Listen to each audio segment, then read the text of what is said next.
Good afternoon. Getting right down to business here. We're doing it live, doing more at 4 weekday afternoons, right after Guy Benson at 3 and just before the 790 KBC News Blitz with Randy Wang at 5. Stay tuned tonight at 6 for Winning with Winans. I'll be back on the air with top-ranked money manager Ken Winans at winansinvestments.com this evening at 6 o'clock. Right now, it's Mottek On Money, live on the air here, 790 KBC, streaming live online worldwide at kbc.com, and the on-demand Mottek On Money podcast, kbc.com. Apple, iTunes, YouTube, all of your favorite podcast platforms. Stocks kicking off the new week with a pullback as President Trump threatened tariffs on some trading partners, including moving forward with 25% tariffs and imports from Japan and South Korea starting next month. The Dow came in for a closing loss of more than 400 points. S&P 500 down just about 50, and the NASDAQ down nearly 200. Stocks pulling back from the record high closes we saw on Friday. Today, the president posted letters to social media directed at the leaders of South Korea and Japan, talking about those 25% tariffs and imports from those countries starting August 1st. We did see the stock market pull back, this despite the big, beautiful bill being signed over the 4th of July holiday weekend. The president said late yesterday that any country aligning itself with what he called the anti-American policies of BRICS will face an additional 10% tariffs. There will be no exceptions to that policy. The BRICS, of course, a group of countries, including key U.S. trading partners China and India, criticizing the president's tariff policy at its summit over the weekend. Also over the weekend, Treasury Secretary Bessent said President Trump confirmed that while letters would be sent out this week informing countries of their tariff rates, those duties would not go into effect until August 1st. We got earnings back in focus as well. We're getting the report from Delta Airlines later this week as the unofficial kickoff to the second quarter season. Bitcoin, meanwhile, holding it pretty well. Got close to its all-time high over the weekend, right now hovering above 108,000. Ethereum at 2,535. And we see a Solana now at 148. Doge at 17 cents. Keeping an eye on the cryptos here today. Looks like gold moving higher as well. We see gold hovering at around 3,351 and change, and oil pulling back 19 cents at 67 and change. 6-month anniversary of the devastating firestorms in Malibu, Pacific Palisades, and Altadena today.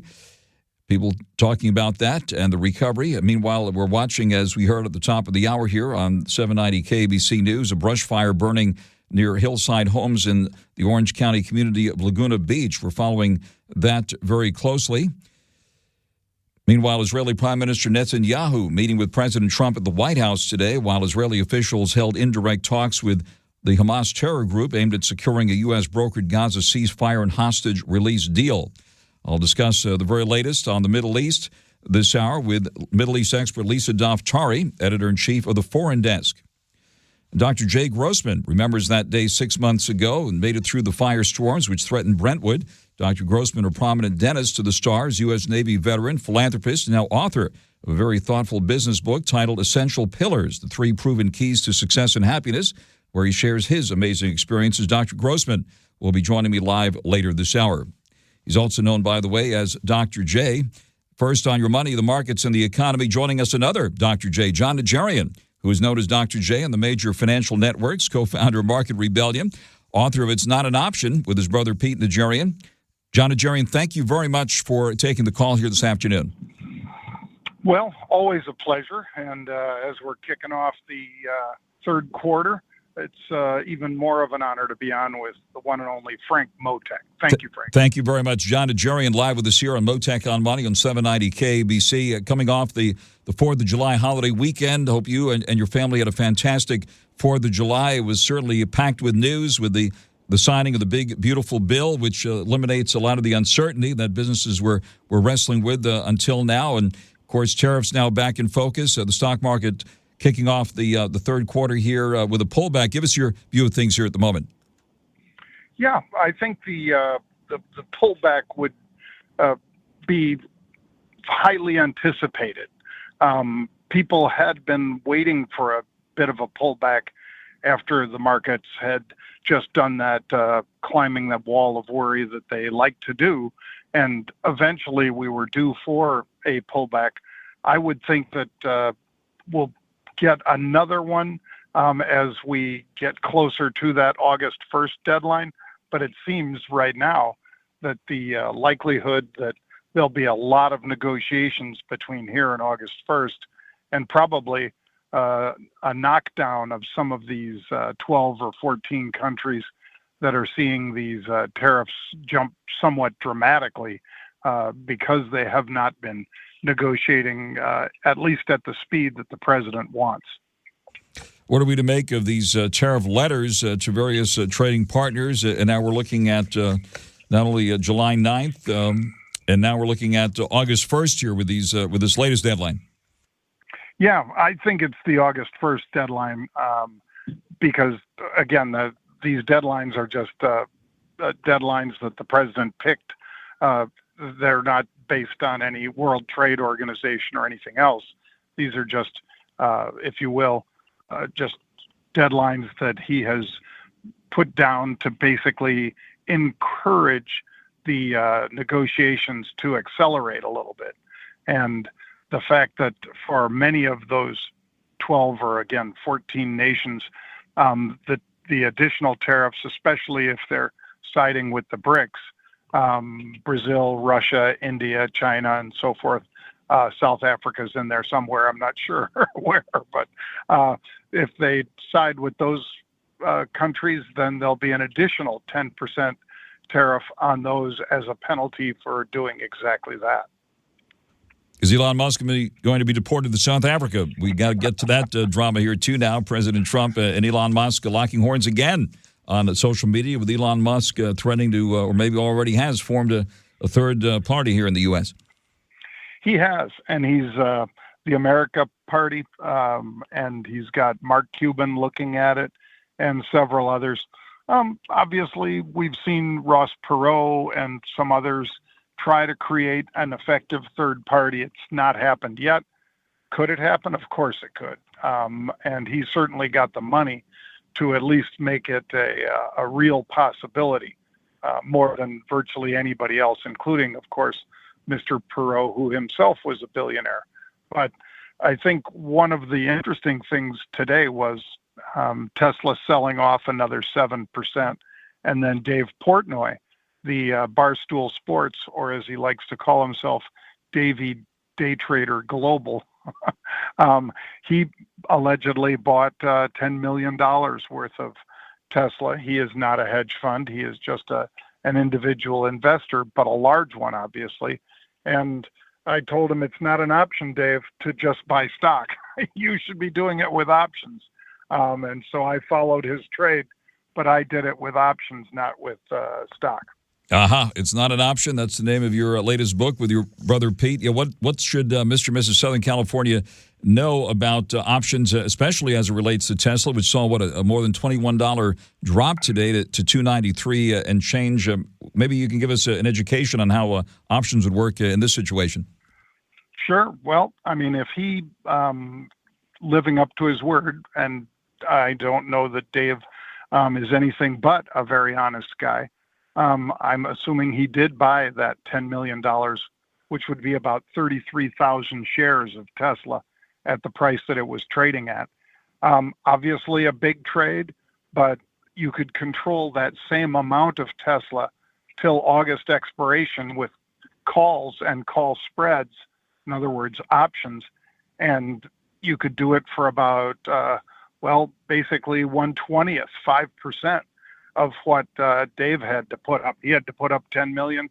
You could control that same amount for about $400,000.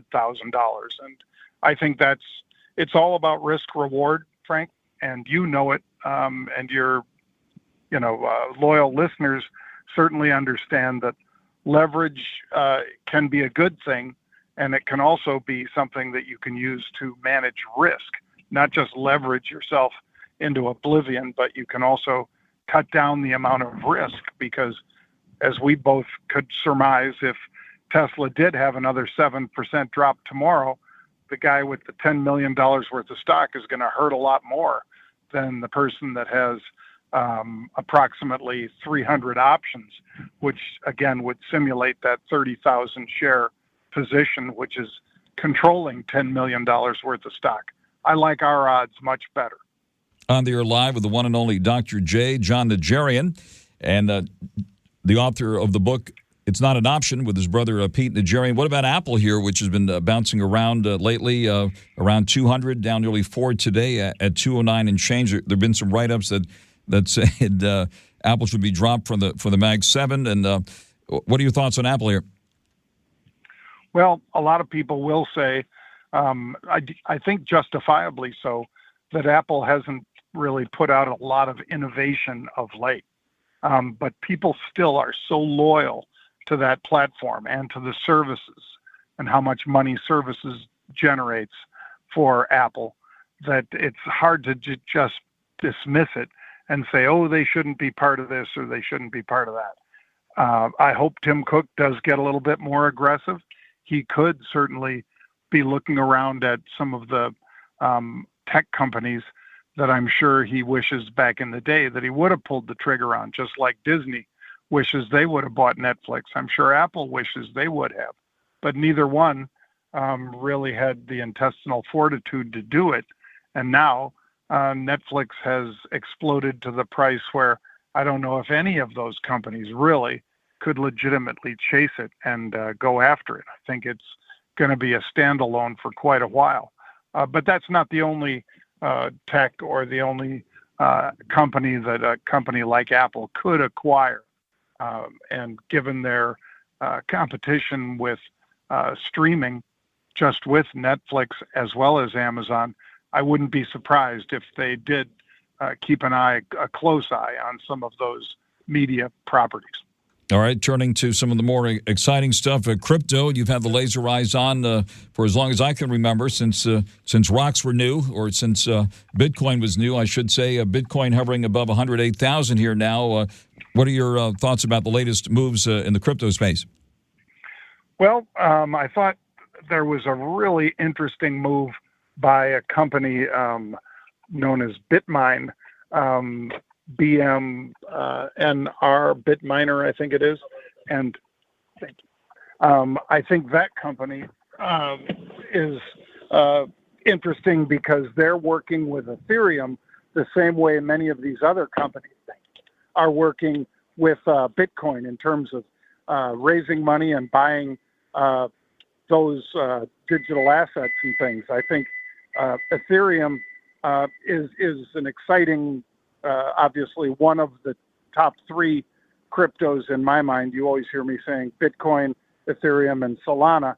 And now they have the one and only Tom Lee from Fundstrat, the founder of the Fundstrat advisory group.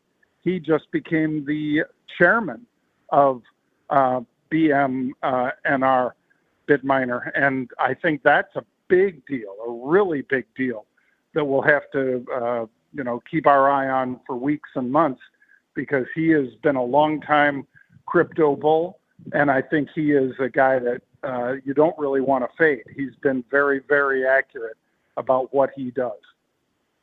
On the air live with John NAJARIAN, and looks like that Bitmine stock skyrocketed 3,000% on what you just talked about. It looks like it pulled back today down to around 107 and change, down about 27 and change in the latest trading. So we will keep an eye on that one, certainly. We're also watching the price of oil very closely with what's happening in the Middle East. And looks like the ceasefire between Israel and Iran is holding, but looks like we're seeing flare-ups elsewhere in the Middle East, which we'll be talking about later this hour with our Middle East expert. Oil price hovering at around 67 or so. And we see ExxonMobil late today warning investors that second quarter profit may take a hit of more than $1 billion from lower crude prices. Of course, lower crude prices being cheered on Main Street with lower gas prices, as we saw here over the weekend. What's your outlook on energy and the price of oil in particular? Well, as long as they don't close the Straits of Hormuz, and that's, of course, part and parcel of your comments about Israel and Iran.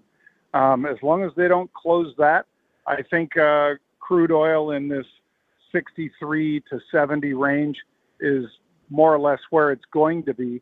If you're a fan of Landman, as I am, with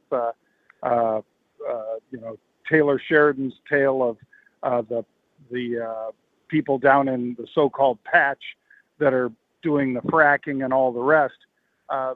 They say that the sweet spot for crude is 60 to 80, and we're certainly staying right in that area right now. But we wouldn't really want to see anything happen in the Middle East that would cause it to spike up there into the 80s for more than just that day that it did right after those bunker buster bombs were dropped.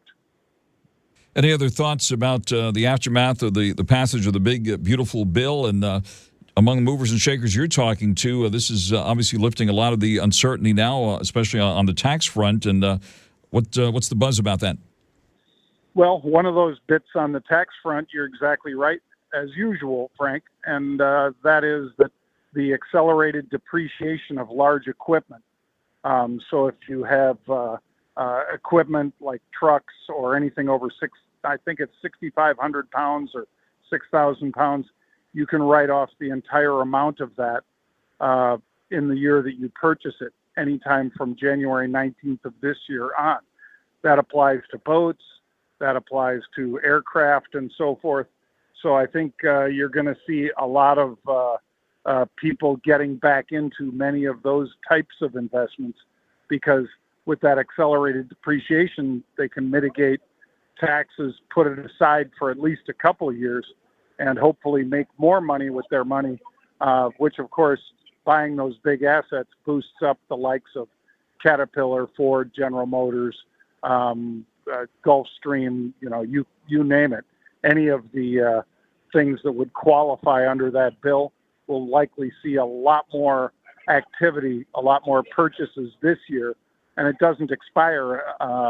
It basically, he's calling it a forever, but it certainly extends to well past when the president's in office. Did we hear somebody passing the keys to your new boat a moment ago? No, you didn't. There are the two happiest days in a boater's life, when he buys it and when they sell it. Yeah. But I don't think I'm in the market for a boat. I'd certainly love to be flying around in a plane, though, and I wouldn't mind being a fractional owner. And those fractional owners, for the most part, they do get the benefit of that big, beautiful bill and that accelerated depreciation for whatever it is that they paid for ownership of that aircraft. So I think you'll see a lot of interest around that, Frank. Nice to have friends with boats and planes, for that matter. Any specific places where you are putting money now and or taking it off the table? MicroStrategy, which is now known just as Strategy, had one of the largest trades of the day. I think it was about 50,000 options just at one strike. And those options were purchased, I think, the September 390s or 400s, something like that. And the stock has had a heck of a run. Somebody is predicting it's going to keep running, at least in the short term, out till September. And that's, of course, Michael Saylor's company, where he owns billions and billions of dollars of crypto. And I think that is a very interesting play always. Very interesting. MicroStrategy stock down more than 8 today at $395 and change. And you're doing a great job on your podcast, by the way. The one that you have with your brother Pete. Oh, the Rebel's Edge. Yeah, thank you, Frank. Thank you. Tell us about your podcast platforms now. Give us an update. Oh, sure. Well, like this one with Frank Mottek, folks, we're on most of the big podcasting platforms, including we post up on Twitter and YouTube and so forth. And we do it at 1 p.m. Eastern Time every day. We'd love people to tune in. It's, of course, a free broadcast.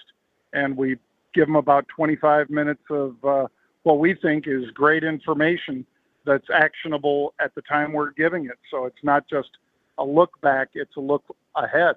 And thank you for the opportunity to talk about that, Frank. That's wonderful. Well, appreciate that very much, and appreciate all the years of our conversations here live on the air, which will continue, John NAJARIAN. So thank you very much for taking the call here this afternoon, live with us here on Mottek On Money on 790 KABC. Thank you, John. All right. Mottek On Money continues here, 790 KABC. Good afternoon. Kicking off the new week on Wall Street and the new month on Wall Street here with a pullback. The Dow closing down more than 400 points, down 422 at 44,406. The S&P 500 down 49 at 6230. And the NASDAQ down 189 at 20,412. The S&P 500 and NASDAQ coming off of record highs. Looks like the VIX index, the volatility index, spiked today by 9%. The price of gold getting a pop today, up $9 now at $3,351 and change. Silver hovering at just below $37 an ounce, and platinum just below $1,380 an ounce. The price of oil right now hovering just below $68 a barrel. Looks like a Bitmine that was mentioned by John NAJARIAN a moment or so ago. Bitmine stock closed down nearly $28 at 107.48 after a performance that saw it skyrocket about 3,000% on Ethereum strategies, according to Blockchain News, along with other sources covering that one. We see Tesla shares tumbling more than 21 today at 293 and change. Apple down nearly 4 at 209.95. Looks like strategy shares pulling back today by more than $8 at $395 and change. Bitcoin hovering just above 108,000 right now. Ethereum at 2,535. Doge now at 17 cents. And now the latest news on 790 KBC. The United States Soccer Federation presents the U.S. Soccer Podcast. The United States have the lead. The United States in full command. To the back post, Settle, scores! Centering, doubling his tally. Never miss a game. Hooks it across, into the middle, and there's the opening goal. Two for the United States. Never miss a moment. Barreling in, cutting in, going for goal, deflected and in! Yeah! The U.S. Soccer Podcast. Follow and listen on your favorite platform. Mottek On Money continues here in 790 KBC. Turning now to the Middle East. Right now, President Trump hosting Israeli Prime Minister Benjamin Netanyahu at the White House for high-level meetings and a private dinner. The Trump administration and Netanyahu's team expected to discuss the future of the Gaza Strip and the possibility of Israel normalizing relations with Arab nations. The Israeli Prime Minister is set to meet with the president at the White House, while Israeli officials held indirect talks with the terror group Hamas aimed at securing a U.S.-brokered Gaza ceasefire and hostage release deal. This meeting happening now is the first one between President Trump and Benjamin Netanyahu since Israel hit Iran's nuclear program, and the U.S. followed up with a strike which President Trump says obliterated Iran's nuclear program. Joining us live now following all of these developments, Lisa DAFTARI, Middle East expert and editor-in-chief of the Foreign Desk. Lisa, thank you very much for taking the call, and give us the very latest information you have there. Yeah, this is a pivotal moment. Really, this is a moment of transition, and it could really dictate or at least sketch the future of the Middle East in many ways. We're looking at a diminished Hezbollah. We're looking at a diminished Hamas. We're looking at the Iran regime that should behave as though it has been diminished, although we're hearing a lot of saber rattling from them. But I think it's going to be a very important meeting, hopefully prioritizing the bringing home of the remaining Israeli hostages that are still being held by Hamas, and then to move forward and to talk about the future of the Middle East today. The Trump administration removed sanctions from the Syrian government, really holding them to the honor system to see how well they behave. We could potentially be looking at Saudi Arabia, Lebanon, Syria joining the Abraham Accords and seeing a future of the Middle East that will really value prosperity, peace, and a future away from extremism. On your live with Lisa DAFTARI, Middle East expert. You might have seen the reports that say Israel is preparing for the possibility of further military action if Iran tries to revive its nuclear program. What's the latest information on that? Yes, and this is something that we're just hearing it being said out loud, but obviously that's the case. If Israel believes that the Iran regime or any of its proxies, the Houthis, Hezbollah, Hamas, remain an existential threat, they will continue on. No ceasefire, no words, no rhetoric, no diplomacy will stop that. We're talking about an existential threat. We're not just talking about the Israelis delivering a slap on the wrist when they went into Iran, or delivering symbolic strikes when they're in Gaza or in Lebanon.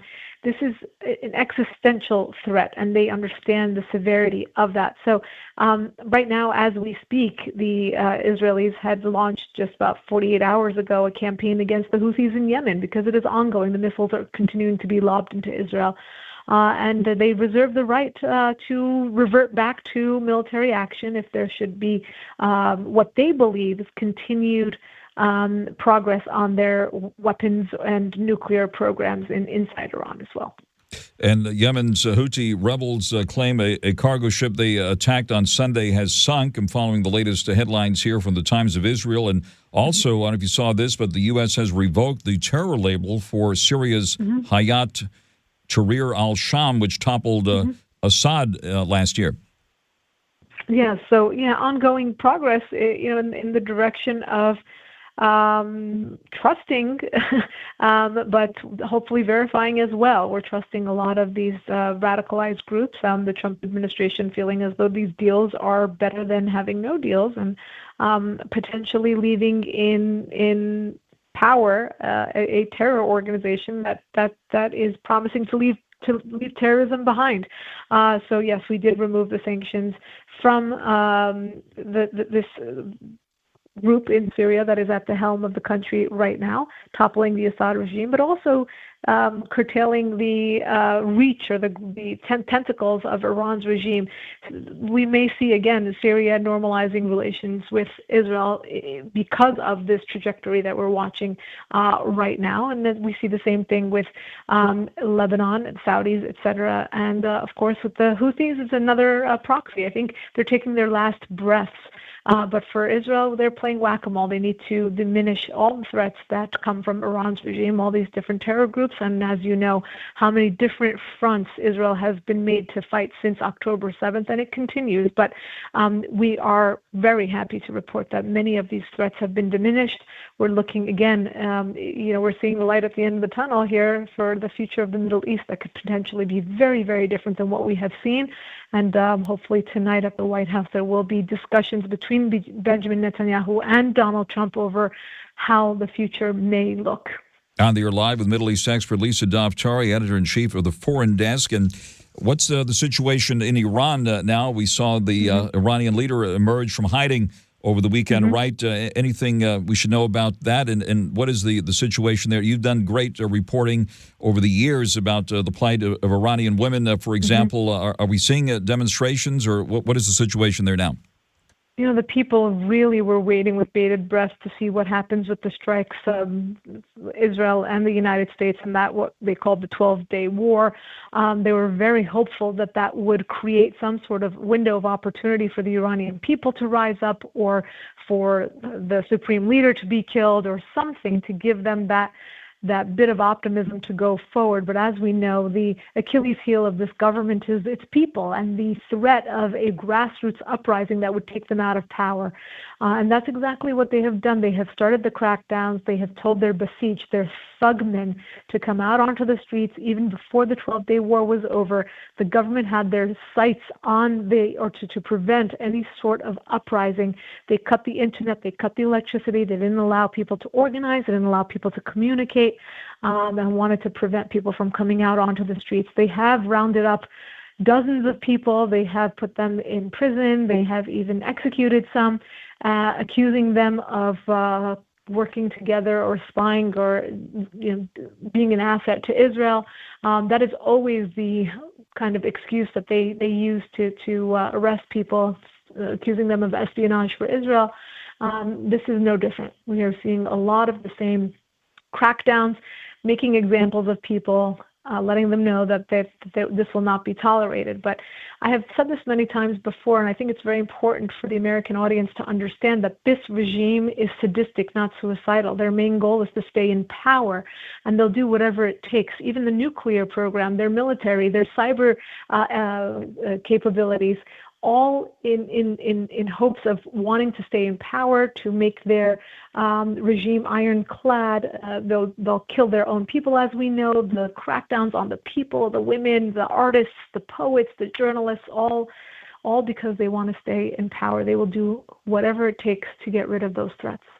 What are the prospects now of the negotiations underway in Qatar, we understand, between Israel and Hamas? And obviously this meeting tonight at the White House with President Trump and Benjamin Netanyahu, obviously very, very critical. But what do you expect to come out of these latest meetings?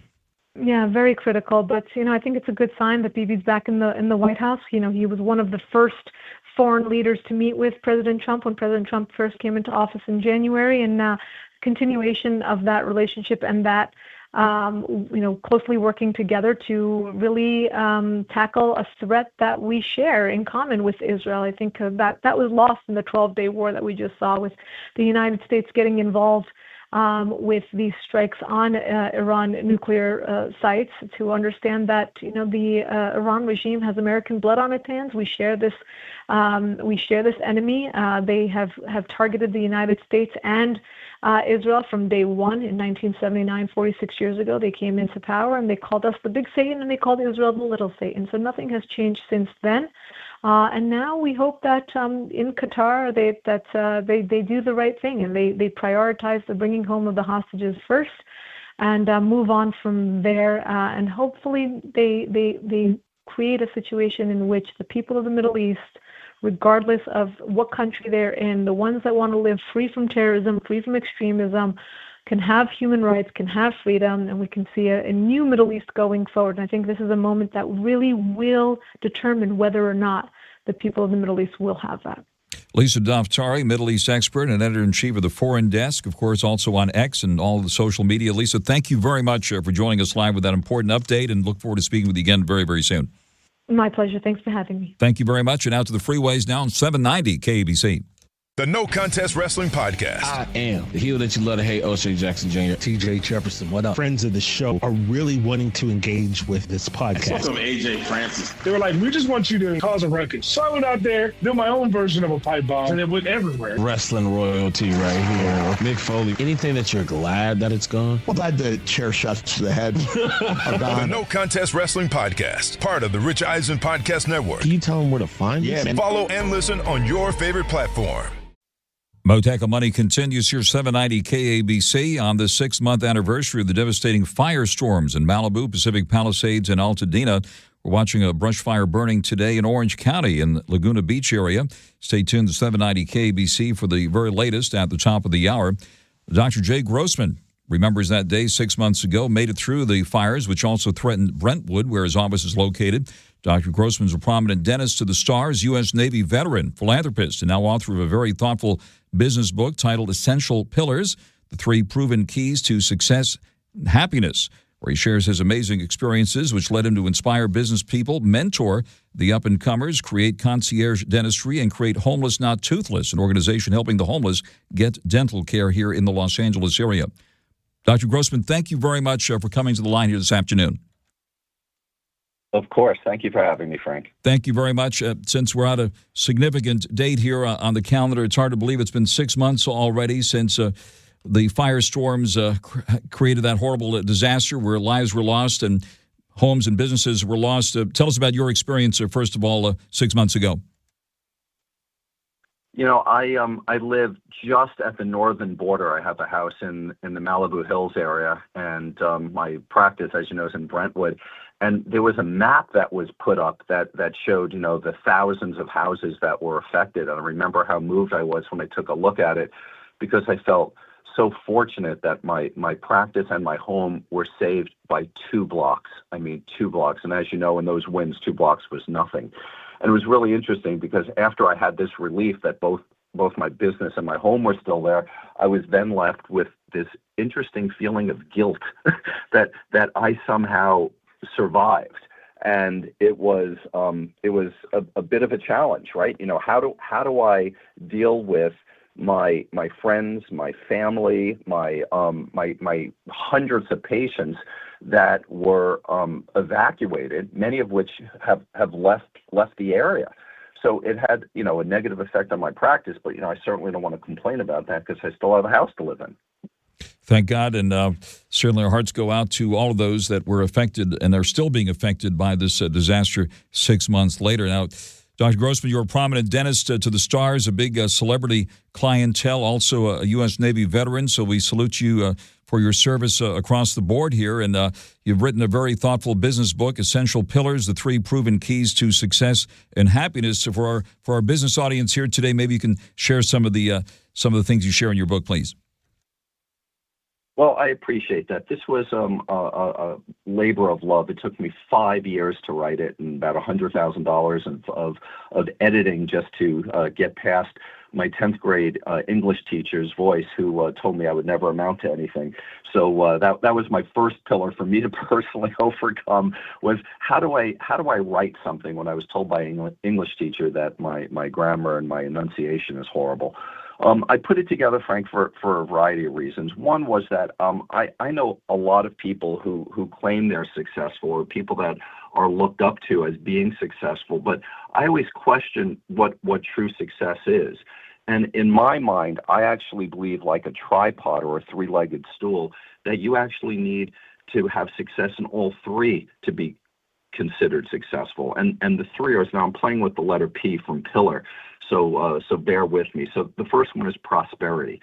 And in the prosperity chapter, what I opine on is that there's not a set amount of money that you need to make, but you need to make more than what you're spending. And that, as we all know, is a huge problem, that many people live on debt and credit cards and overspend. The second pillar is what I call the personal pillar. Under the personal pillar, that encompasses everything from health to nutrition to spirituality to relaxation to mindfulness to gratitude. That's all your personal pillar. And the third P is what I call the people pillar. And I assert that you need to have authentic relationships. You don't necessarily have to be married. You don't have to have a significant other, but you do have to have some authentic relationships to actually be balanced. So that's the essence of the book. And looks like Sharon Stone wrote the foreword to your book. You have an impressive celebrity clientele. That was really generous of her. She's a bit busy, and she's also a board member of Homeless Not Toothless, and I'm grateful that she's in my life and takes a few minutes to help out by writing a foreword, and her work with the nonprofit is really invaluable. And that's certainly another key component which you I see talk about in the book, philanthropy, and that led you to create a very important organization here in the Los Angeles area with homelessness still at or near all-time highs and a desperate need for dental care out there. Maybe you can tell us a bit about your group.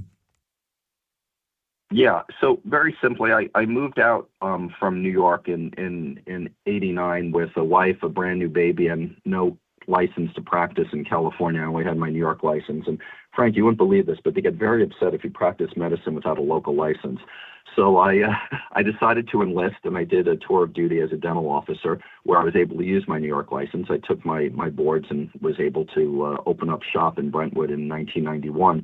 And in those first few years, I had very few patients. I was building my practice. And as you know, my practice is walking distance from the VA. And every time I passed by and I saw somebody with a sign that said, "I'm a veteran, will you help?" I felt guilty. I mean, when I was active duty, I used to take care of them for free. And I was also hesitant, Frank, to give them money. What if that money was going to drugs or alcohol? I didn't want to support that. So one day when I was reaching into my wallet, I saw my business card, and that's when the concept dawned on me. I said, you know what? I could do so much more for you by treating your dental disease, by getting you out of pain, by giving you a denture so you could eat, so you could work, so you could get a job. And now I know where the money's going. It's not going into possibly drugs and alcohol. And that's now been 30 plus years, and I'm really pleased to say we've treated over 140,000 patients with over $11 million of donated services. And I'm honored to have founded it. I'm thrilled to still participate, and I'm so grateful to the hundreds of my dental colleagues in town that participate and help out. That's wonderful, Doctor. Well, thank you very much for sharing your fantastic story with us here, and look forward to many more conversations here for inspiration. And you certainly brought a smile to our faces here today. A prominent Brentwood dentist, Dr. J. Grossman. The name of the book is Essential Pillars, the 3 Proven Keys to Success and Happiness, and the name of the organization is Homeless Not Toothless here in the Los Angeles area. Dr. Grossman, thank you very much for joining us live here this afternoon. Thanks for having me, Frank. You have a wonderful day. Thank you very, very much. Stay tuned now for the 790 KBC News Blitz with Randy Wang coming up here at 5 and then at 6. Stay tuned for Winning with Winans. I'll be back on the air tonight with top-ranked money manager Ken Winans at winansinvestments.com. Stay tuned. The Dow pulling back 422 today. The S&P 500 down 49. The NASDAQ down 189. I'll be back with more at 4 tomorrow afternoon right here. Mottek On Money, 790 KBC. Mic Drop, hosted by former Navy SEAL Mike Ritlin. It's raw. Any single time that you left the wire, you could lose 4 guys. It's unfiltered. That was the most horrible screaming I'd ever heard. Taking a hit on the chin, you want to pay it back? It's tough talk from the top minds in their field. Would I choose to not do our duty as military fighting men? No, I would not make that decision, without question. Mic Drop. Follow and listen on your favorite platform.